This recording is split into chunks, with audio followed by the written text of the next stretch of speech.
Califórnia. Ai, que isso legal. aí, muito Tô eu bom. mandando mensagem. Muito legal.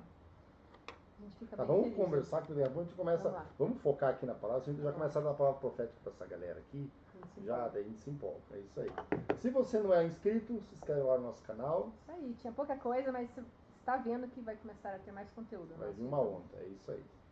Então, a gente queria compartilhar com vocês hoje um texto do Evangelho de João, capítulo 1. João 1.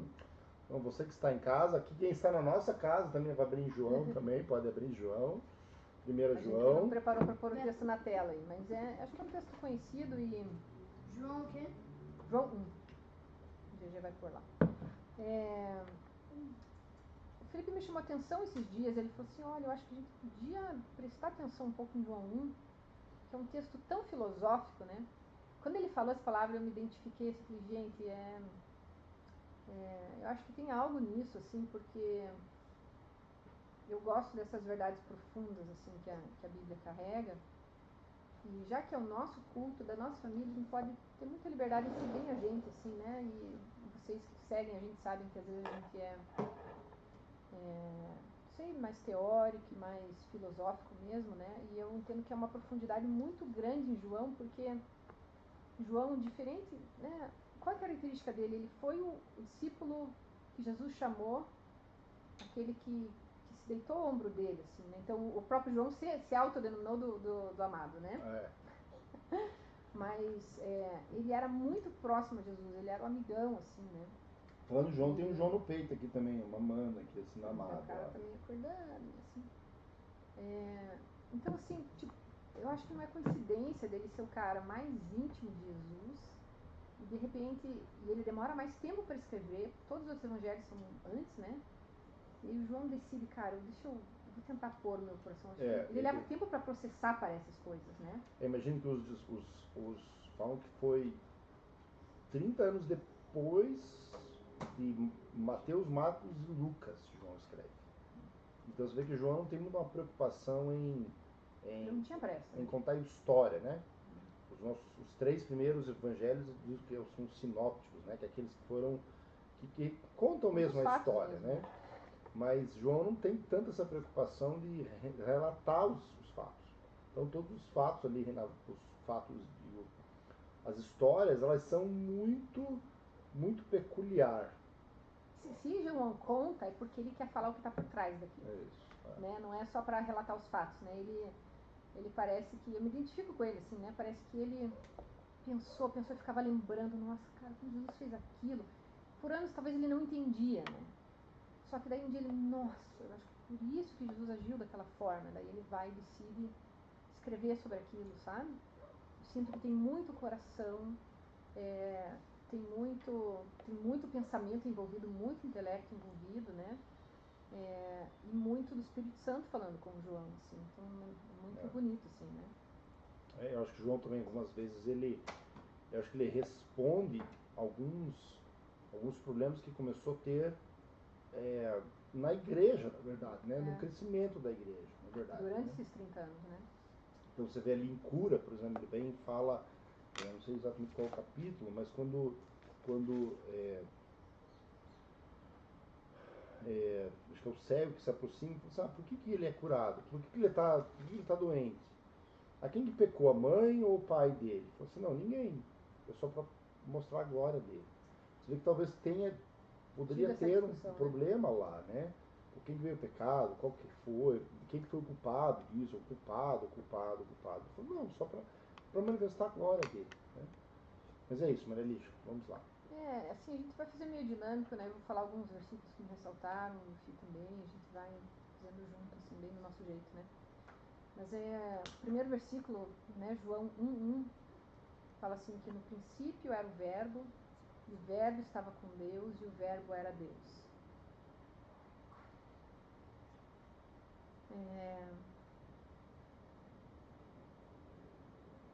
Eu acho que essa conexão entre a Trindade, né? Conexão de Jesus com o Pai, ela precisa ser honrada e percebida aqui nesse versículo, né?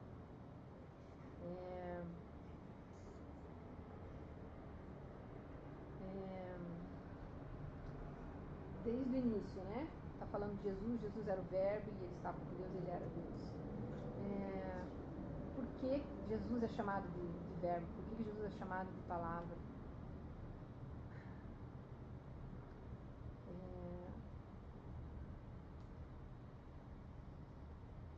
São duas coisas, né? O porquê que ele é chamado assim e o porquê que ele está enfatizando essa conexão. Ele era o verbo, estava com Deus e era Deus.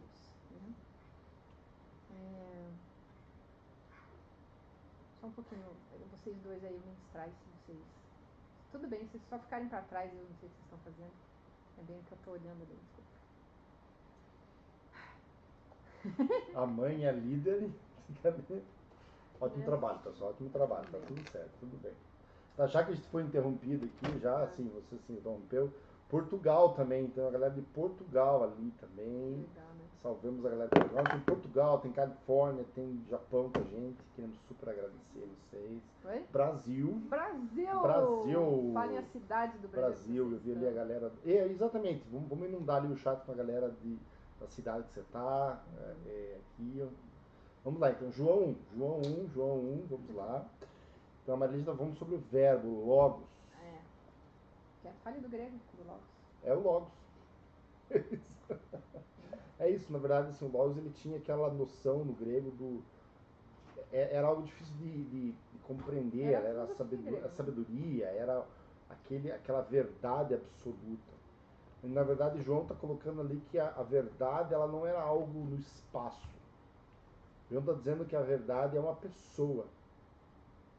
Uma pessoa que estava no princípio, que tinha essa ligação com Deus e era Deus também. Pra gente soa que ele está, na verdade, fazendo Jesus ser algo... qual foi a palavra que você usou? Mais filosófico, né? Mas, na verdade, para o público que ele está falando, ele está trazendo, falando que o que o povo falava, que era uma verdade filosófica, não, isso era uma pessoa, né? Então, para o público significava isso, né? Ele estava...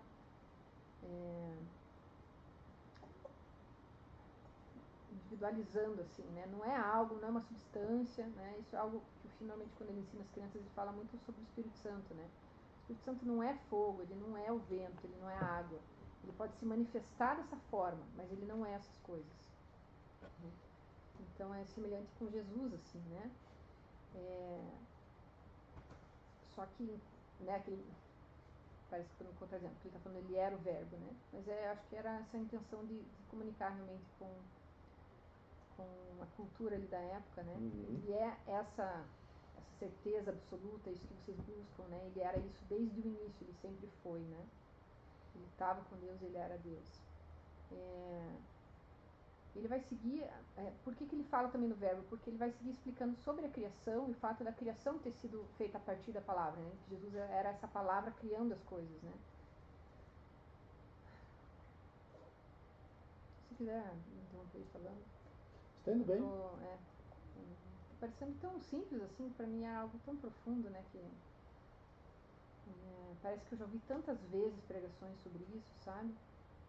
Mas veja esse versículo 4 ali que fala: a vida estava nele e esta era a luz dos homens.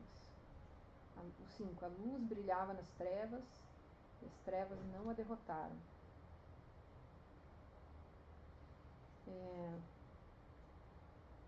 Muito legal. Eu vou deixar só essa palavra falar no teu coração, não quero falar sobre isso. Você quer falar sobre esse começo? Que daí eu queria falar do João. Fala do João. Vamos falar do João.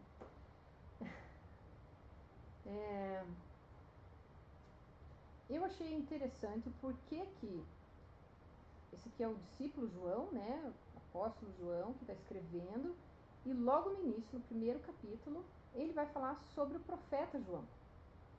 Eu achei muito interessante isso, sabe? Ele trazer ele conta o início de todas as coisas a partir da profecia. Eu achei muito legal isso, sabe? Porque, querendo ou não, é o evangelho, ou seja, as boas novas, é o resumo da vinda de Jesus, do que Jesus veio para fazer na terra e tal. E ele começa contando essa história a partir do profeta João. Ele reconhecendo Jesus como o Salvador, né? Então eu achei muito legal, assim, porque esse discípulo João, que passou anos ali pensando sobre tudo isso, refletindo e sentindo, né, tudo que Jesus fez, o que fez na vida dele. Ele parou e pensou assim, nossa, começou ali com aquele profeta. Não, né, claro que começou em Isaías e tudo mais, né, mas ele quis registrar assim, a importância do João Batista, sabe? E como eu falei que eu me identifico com esse João discípulo, né, eu também me identifico com essa importância da palavra profética, sabe? Essa palavra profética que vem para dividir algo, né? Parece que ela vem rasgando os céus, assim, sabe? E de repente ela abre um canal dos céus com a terra, né? E ela fala assim, tem salvação, tem algo vindo, tem uma verdade vindo, sabe? Foi esse o papel do João Batista, assim, né? Dele começar a pregar, falando assim, se arrependam, né? O Salvador tá vindo e tal, né? Ele preparando os corações, sabe? Então, às vezes a gente vive na igreja, só que a gente não passou por esse processo de ouvir o profeta falando, sabe? Então eu sentia de liberar isso hoje, assim, liberar isso no espiritual, sabe? Que esse som da profecia possa ser ouvido. Se você nunca ouviu, né, talvez esse céu não foi aberto. Às vezes você pode estar muito tempo na igreja, mas você não sentiu essa conexão da terra com os céus. E para mim isso é a falta do papel do profeta, sabe? E eu queria liberar isso hoje, porque o evangelho começa com essa verdade profética sendo liberada. Começa com essa conexão com os céus surgindo, sabe? Então, essa mesma profecia que foi liberada por João Batista antes de Jesus vir, é algo que eu queria liberar hoje, assim, né?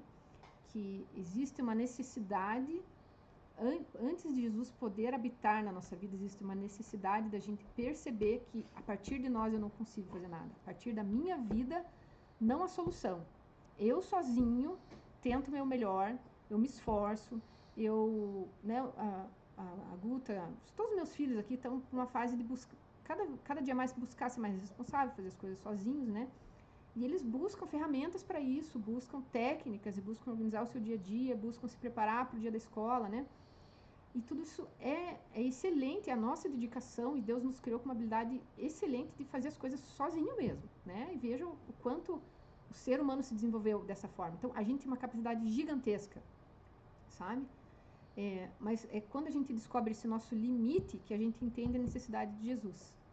Eu consigo fazer tudo isso, mas isso aqui eu não consigo, aqui eu me sinto sozinho, aqui eu me sinto perdido, nisso daqui eu tenho medo, né? Nesses pontos, assim, é importantíssimo a gente entender, não dá. E a gente só tem essa revelação, eu creio, a partir dessa revelação profética, né? Desse chamado do profeta, sabe? Esse papel do João Batista, assim, né? Tem algo a mais nos céus pra gente, tem mais pra gente viver, né? Pausa pro nariz sendo suado, não sei se dá pra ouvir aí ou não. Agora, se não dava... Se não dá pra ouvir, pelo menos foi na rádio. É problema. Existe libertação para ser vivida, existe cura física para ser vivida, existe salvação para acontecer nas nossas famílias, né? Então essa voz profética precisa ser ouvida para que a gente tenha esse desejo de buscar algo a mais, né? E a partir daí vem o evangelho, e vem a salvação, vem o papel do que Jesus faz na nossa vida, né? É isso aí. Firimiz podia liberar uma coisa, já que tu é profeta aqui. Vem cá, Gigi, orar pelo pessoal aqui. Vem cá, já que você tá agora... Vai lá. Esse é o nosso profetinha. Essa câmera que você olha aqui, ó. Qual? Aqui? Essa.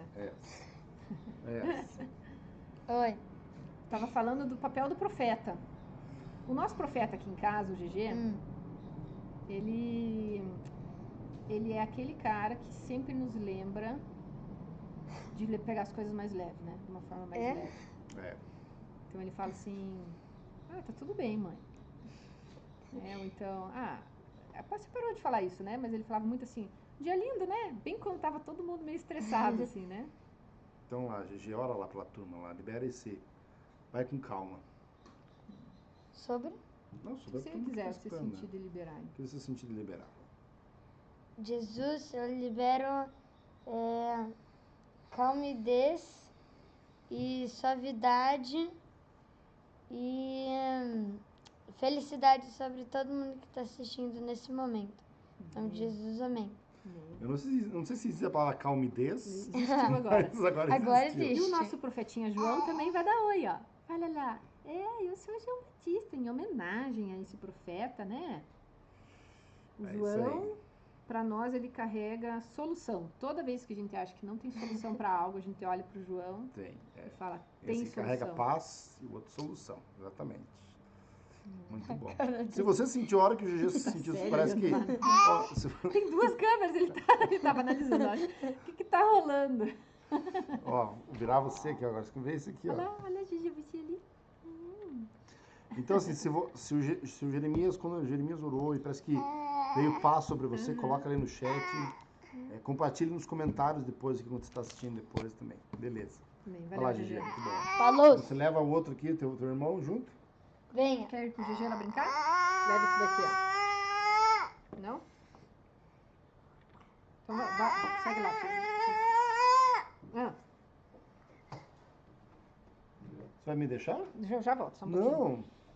Eu já volto. Bom, estamos aqui ao vivo, é isso aí. Então, é isso. Tá falando sobre João Batista, liberamos paz. Você vê que às vezes a paz vem tanto aqui que mesmo tudo errado vai dar tudo certo. É isso aí. Vamos ver aqui nos comentários. Se você recebeu paz, eu continuo ministrando paz, em nome de Jesus. Sabe que um versículo me saltou os olhos aqui. Não é o versículo que eu ia falar, na verdade, mas ele fala que veio para o que era seu. No 10 ele fala assim, ó: o verbo estava no mundo e o mundo foi feito por intermédio dele, mas o mundo não o reconheceu.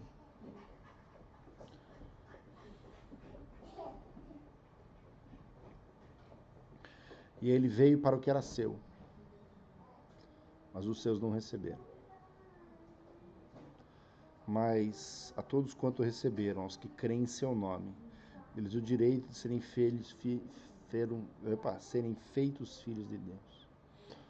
Vamos absorver essa verdade agora. Há um receber dele, que a palavra fala. É um receber que entra no nosso intelecto, um receber que entra nas nossas emoções, e isso ressalta uma crença. E essa crença é um direito de ser filho dele. É uma crença que você não precisa conquistar o direito de ser filho. Você só é.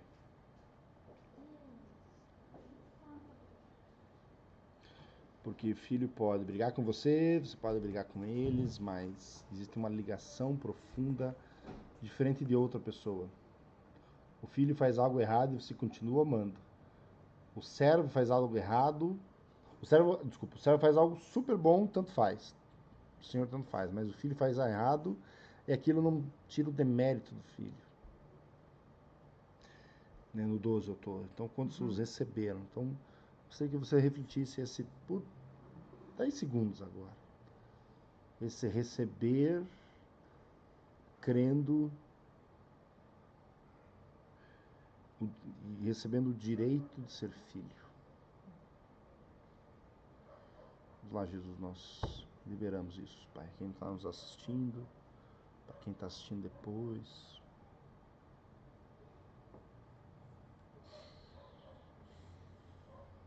Liberamos essa convicção da palavra através do Espírito Santo, Pai. Somos filhos, Pai, não somos servos. Os servos precisam lutar para serem amados. Os filhos não fazem isso, Pai.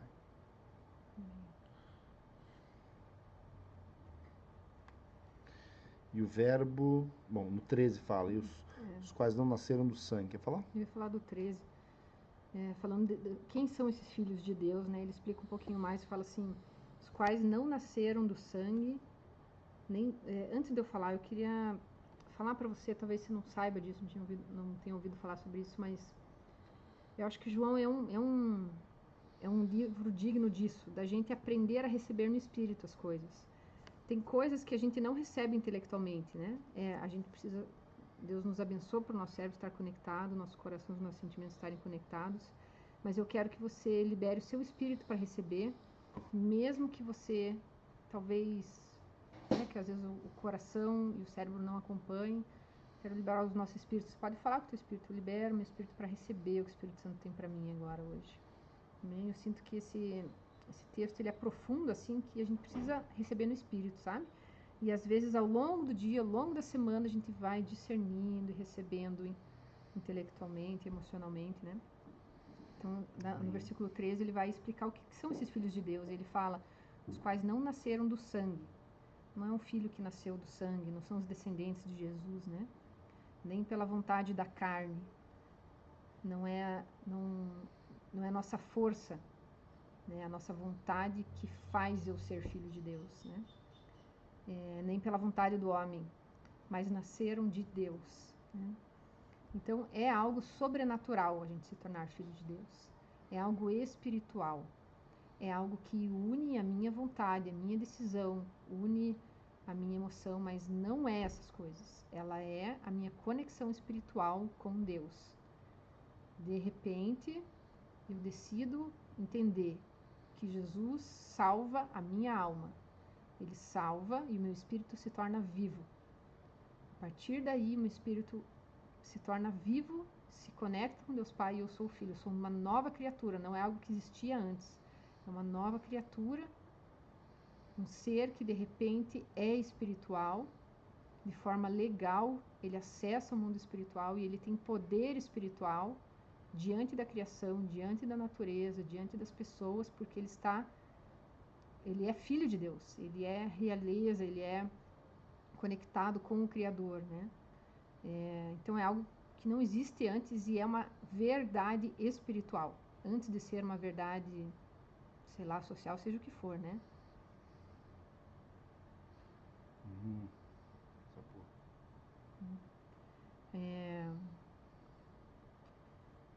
Quer falar do Cross? Daí ele vai seguindo para explicar como que é Jesus, então, né? Então ele está falando da gente se tornar filho de Deus, né? A gente recebe esse direito a partir de Jesus, de se tornar filho de Deus, e ele vai explicar, então, esse verbo se torna carne, no versículo 14. O verbo se tornou carne e habitou entre nós. Nós vimos a sua glória, como a glória do unigênito do Pai, cheia de graça e de verdade.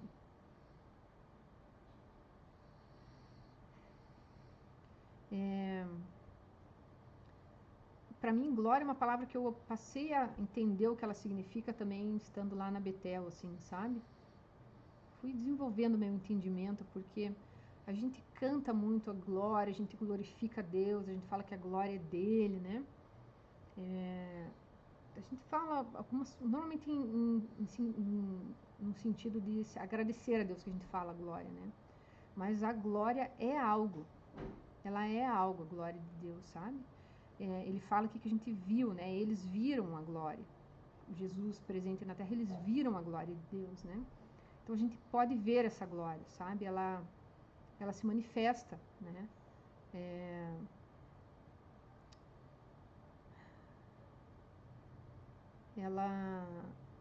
Ela é como se fosse até não me lembro se era essa palavra que eles descreviam dessa forma lá na Betel, mas que ela é como se fosse a moeda do reino dos céus, assim, sabe? Que ela pode ter mais, né? A gente pode ter mais da glória, mais da presença, assim, sabe? E você consegue perceber quando ela é manifesta, sabe? Isso aí. A glória do Senhor começa a se manifestar nas casas das pessoas agora. Como diz, nós estendemos nossas mãos dizendo assim, glória, Senhor. Sinto que tem gente que vai... Eu tô meio porque a câmera é ao contrário aqui, então... Mas eu quero abençoar. Parece que gente que vai começar, tá escutando a gente andando de carro, vai começar a sentir a glória pesada, assim. É uma glória pesada que não é pesada. É uma pesada que traz leveza, porque é a glória dele. Uns vão começar a escutar isso aqui, vão ser curados, que a glória vai começar ela não vai invadir, como não precisa invadir, mas ela vai vir sobre você, entrar nos seus corpos, nos seus ossos, seus músculos, e retirar dor agora, em nome de Jesus.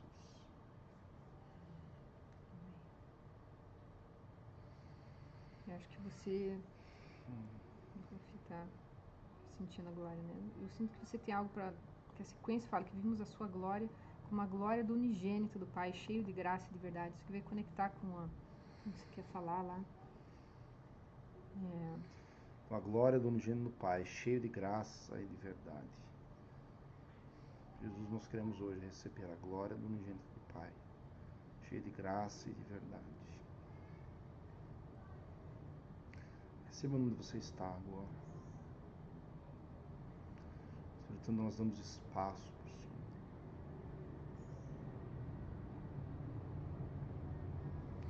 Sinto que muita eletricidade vai começar a gerar no corpo de várias pessoas, formigamento. Deixa a glória entrar, curar e restaurar e libertar você.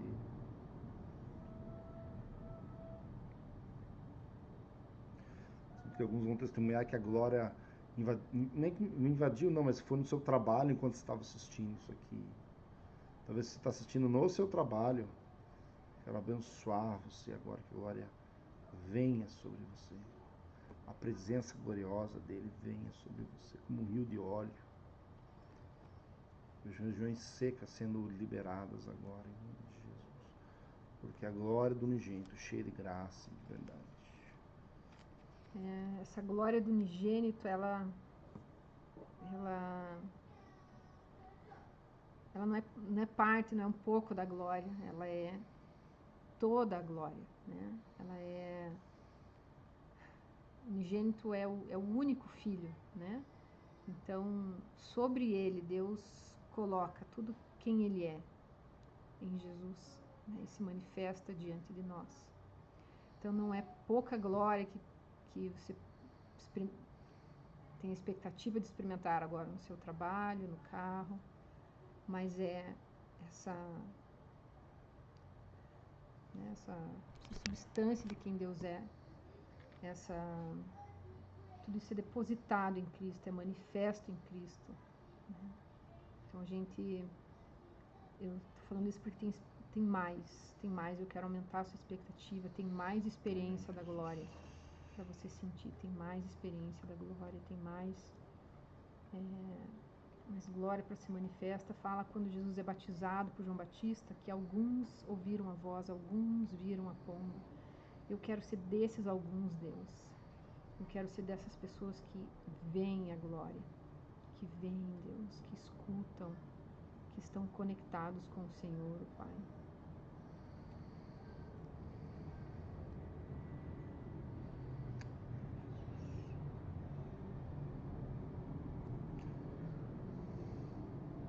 Bem, o meu versículo aqui que eu preciso falar, gostaria de falar, é o 16. Todos temos recebido da sua plenitude, graça sobre graça. Plenitude aqui tá cheião. Em inglês é fullness, né? Você tá repleto dele. E é engraçado que no grego, graça sobre graça, né? Alguns vão ser isso, mas no grego ele fala a palavra anti, que é a oposição, na verdade. Parece que assim a plenitude dele fica tão cheio que para ir contra a graça dele é graça. Não tem quando você recebe a plenitude dele, não tem graça. Aí tem um pedacinho que é raiva, né? Outro que é falta, a outra que é medo, a outra que, sei lá, tristeza, falta de esperança. Não. Solidão. Quando você recebe a plenitude dele, é graça. Aí você vai pro outro lado dele e fala assim, não, aqui não, é graça também. Que até na oposição da graça é graça.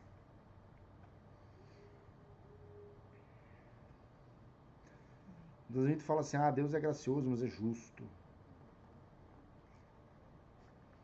A justiça, ele pode ser, mas tem que estar debaixo disso, né?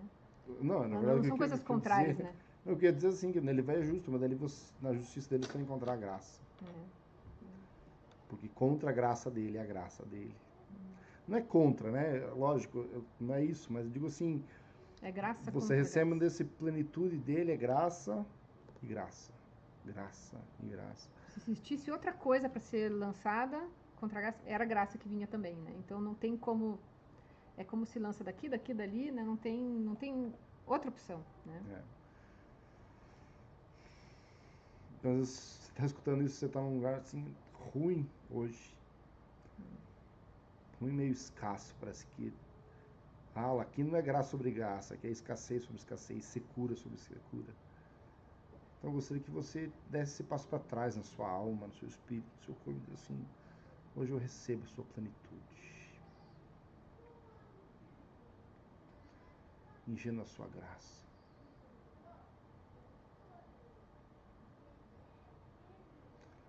Hoje recebemos sua plenitude, graça sobre graça, graça contra graça.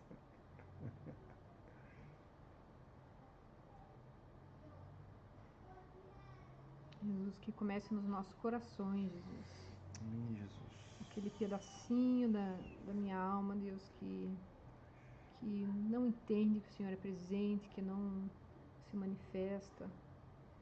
Talvez porque ocupe uma outra pessoa, Deus. Talvez eu digo que ela que me machucou é responsável. Eu quero dizer para mim mesma que não há alguém maior do que Jesus. E eu quero pedir perdão diante do Senhor hoje, Deus, por permitir que isso se tornasse maior, porque a tua graça não fosse manifesta nessa área, Deus. Quero pedir perdão por idolatrar um problema, idolatrar uma situação, porque machucou demais e eu fico buscando justiça, Deus, e eu não dou espaço para o Senhor. Parece que a tua graça não vai ser justiça suficiente.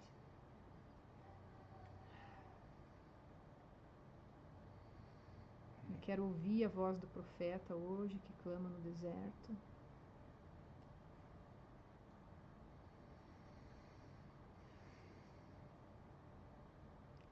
Jesus, o teu caminho é melhor, tua graça é melhor. Eu quero ousar confiar que o que o Senhor pode fazer é melhor.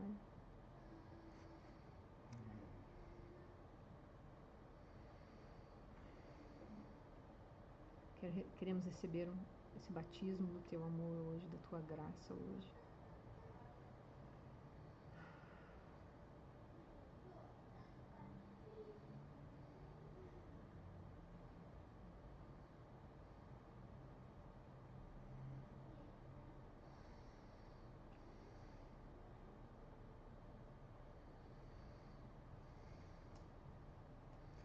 Vem, Espírito Santo, nós damos espaço para o Senhor hoje. Nos batizar com a tua graça, nos lavar com a tua graça.